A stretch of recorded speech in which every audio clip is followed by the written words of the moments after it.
পদ্ম চাষ করে নাম তার পদ্মাবতী। আসল নাম নয়, পোশাকি নাম, সামাজিক মাধ্যমে নাম, এক কথায় বলা চলে ডাক নাম। বাঁকুড়ার এই নারী পদ্ম চাষ করে তাক লাগিয়েছেন সমগ্র জেলাকে। আর সেই কারণেই পদ্মের পরিচিতিতে বিশেষ জনপ্রিয়তা পেয়েছেন বাঁকুড়ার কানকাটার বাসিন্দা অঙ্কিতা রানা।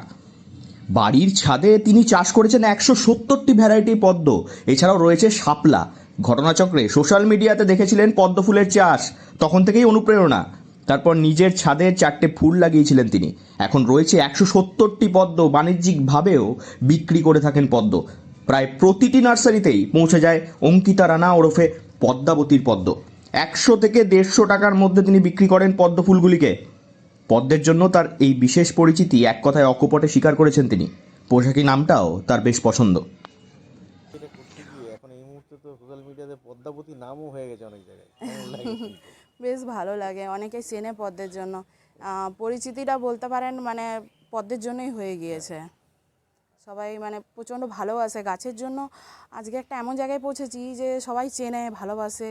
যেমন বিভিন্ন নার্সারিতে গিয়ে দাঁড়ালে আমাকে মানে বলে যে তুমি সে পদ্ম করো না, এরকমভাবে বলে আমাকে। তো আমি হয়তো তাদেরকে চিনিই না, কিন্তু তারা আমাকে চিনে যে আমি পদ্ম করি বলে। দুই রকমভাবে পদ্ম চাষ করে থাকেন অঙ্কিতা রানা। পুরোটাই বাড়ির ছাদে। প্রথম পদ্ধতিতে 3 বছরের পুরনো মাটি নিয়ে সেই মাটিতে খোল, ভার্মিকম্পোস্ট বেশি করে একটা মাটি প্রস্তুত করা হয় এবং সেই মাটিতে করা হয় পদ্ম চাষ। দ্বিতীয়ত লেয়ার পদ্ধতিতেও তিনি করেছেন এই ফুলের চাষ। 3 ইঞ্চি ভার্মিকম্পোস্টের উপর 6 ইঞ্চি মাটি এবং খাবার হিসেবে সিউইড। এভাবেই যেন একটা পদ্মের বিপ্লব তৈরি করেছেন তার খোলা ছাদে। শুধু পদ্ম আর শাপলা, রয়েছে বড় বড় গামলা। এক একটি গামলা যেন এক একটি ইকোসিস্টেম, অর্থাৎ বাস্তুতন্ত্র। গামলায় খেলা করছে ছোট ছোট মাছ, ফুটে রয়েছে পদ্ম এবং শাপলা। এখনও আমি 3 বছর ধরে প্রায় করছি। মোটামুটি এখনও অবধি 170 রকমের পদ্ম করা হয়ে গেছে আমার।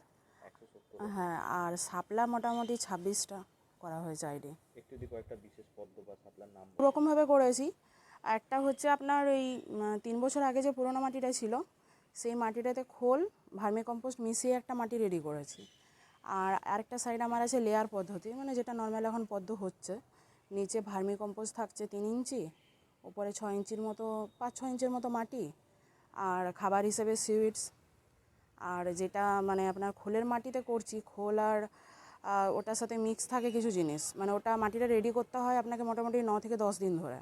সোশ্যাল মিডিয়াতে পাওয়া পদ্মাবতী নাম সম্পর্কে অঙ্কিতা জানান যে তিনি পদ্মের জন্য বিশেষ পরিচিতি লাভ করেছেন এবং সেটি যথেষ্ট উপভোগও করেন তিনি। একসময় শুরু করেছিলেন 4টি পদ্ম নিয়ে, আজ পৌঁছেছেন 170-এ। বাঁকুড়ার প্রতিটি নার্সারিতে পৌঁছে গেছে অঙ্কিতার পদ্ম। এভাবেই পদ্ম চাষ করে আরও এগিয়ে যেতে চান তিনি। বাঁকুড়া থেকে নীলাঞ্জন ব্যানার্জির রিপোর্ট, লোকাল 18 বাংলা।